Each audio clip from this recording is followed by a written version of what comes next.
এজনী ছোৱালী মাক নহ'লে বহুত অকলশৰীয়া হৈ যায় আৰু এজনী মাক নিজৰ ছোৱালী নহ'লে বহুত অকলশৰীয়া হৈ যায়। সংসাৰখন যেন এজনে আনজনক লৈ সম্পূৰ্ণ হয়। জীৱনটো কিমান কষ্ট এইটো কথা তেওঁ সোধক যাৰ মাক নাথাকে। কোনে কয় যে ভগৱান দেখা পোৱা নাযায়? এজন তেওঁকেতো দেখা পোৱা যায় যেতিয়া কোনো ওচৰত নাথাকে। কেতিয়াও বেলেগৰ ওপৰত বেছি আশা কৰিব নালাগে, কাৰণ সকলোৰে এটা নিজৰ সংসাৰ আছে। যোন কিমান নিজৰ কিয় নহওক, সকলোৱে প্ৰথমে নিজৰটোৱে চায়।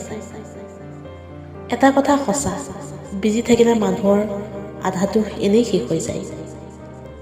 বেলেগৰ জীৱনত নিজৰ ঠাই বিচাৰিবলৈ এৰি দিয়ক। সঁচা কৈছোঁ, সুখত থাকিব। এটা সঁচা সম্পৰ্ক কি বিচাৰে জানেনে? অকল সময় আৰু সন্মান।